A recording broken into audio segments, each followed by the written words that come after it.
Good morning. Yesterday I was interviewed by a group of real estate investors that are across the country, and they asked me a very specific question. We were talking about real estate and deals that I'm part of and what I've been doing and what brought me there.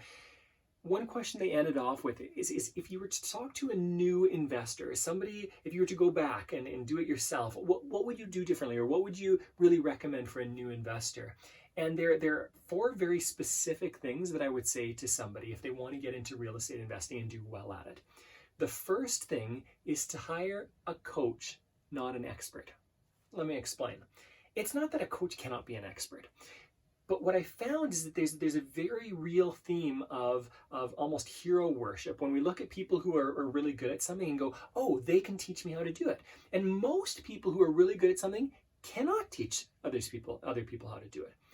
So if I was to do things again, instead of going to somebody who's just really good at real estate investing, I'd go to somebody who's great at teaching real estate investing. Now, of course, you want somebody who knows what they're doing. Of course, you want somebody who's in an industry. But I'm going to give you a few examples of why this is important.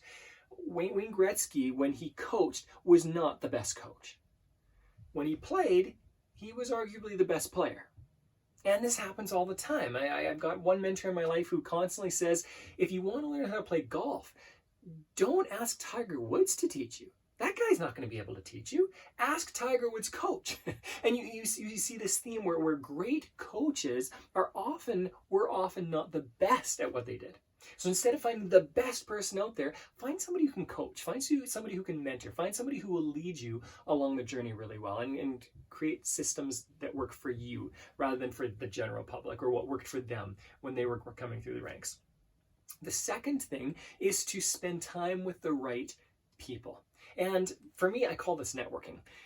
Networking is all about building trust with people over a long period of time by providing value and acting with integrity. That's what, to me, a network plan or intentionally networking is all about. Working with people over a long period of time and proving yourself through adding value and proving your integrity. And as you do that, trust builds. And it's amazing what happens long term, if those things are taken care of. Spend time with the right people. There are always going to be flashy people. This actually comes back to the coaching thing again. The people who are selling the sexiest programs typically aren't the best at what they do. They're the best marketers. And that's okay. I'm not taking away from that. Marketing is an important part of business. But go after the meat. Go spend time with people who might not be flashy, but are solid. The best relationships that I have, the most valuable relationships I have in my life, specifically with business and real estate investing, have been those who have a ton of integrity and are willing to help me, are willing to kind of, I was going to say humble. They're not really humble in the sense that they grovel on the ground or anything. They're confident people, but they're people who are there when I need them. They're not necessarily flashy. They're not going to be on stage all the time, but they're solid human beings. Find people like that. When we have a network around us, they support us and they keep us accountable and they help us along the way. The third thing, and I think I'm going to switch number 3 and 4 here a little bit because 3 relates to number 2 really well. I talked about kind of playing that long game, investing in relationships long term. Always have the goal in mind, the end goal in mind, and reverse engineer to get to your plans. Now, I've talked about this so many times, and if you want more information on this, go to other videos that I've given on reverse engineering and goal planning, that kind of stuff.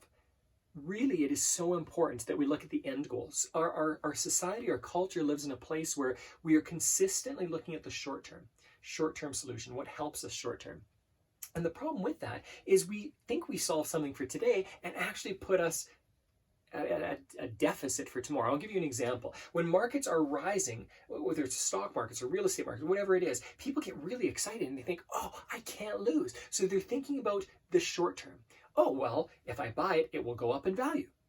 Well, that's not how the best investors invest. That's not how long-term investors, really successful people, build their portfolio. They build their portfolio on fundamentals that will fit their goals in 10 and 20 and 30 years. I was just talking with my business partner yesterday. We're going to talk about this again tomorrow about, hey, how can we set up systems so that it doesn't matter whether inflation hits or deflation hits or whatever hits us, that we've got systems in place, a plan in place for any scenario. And when we buy a property today, it has to fit whatever problems could come our way in the next 20 years, whether the market goes up or down. That's not the most important thing, whether the market goes up or down. The most important thing is, are we ready for whatever happens? So have that long-term goal and then make decisions today based on that long-term goal. That is huge. I know I haven't described it extremely well or in depth right now, but again, go in, find other videos, learn from other people. You don't have to learn from me. Learn from whoever it is about reverse engineering. It is a great system that will help you make better decisions because you'll be making them for the long-term gain. Delayed gratification is part of that. Number 4, the fourth thing that I would say to people that is extremely fundamental to business success in my experience. There are very few people in business that are successful in a very fast way. There are very few overnight successes. They exist. They're the lottery winners.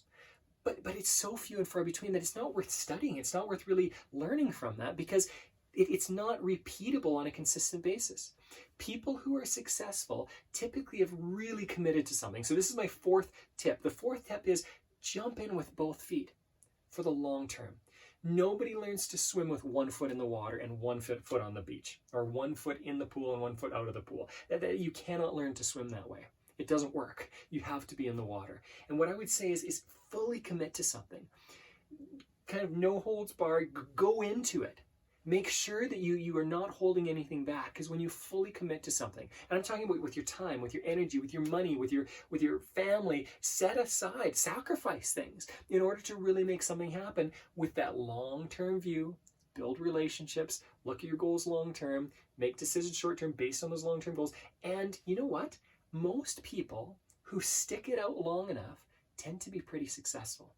We need to learn skills along the way. We need to grow ourselves along the way.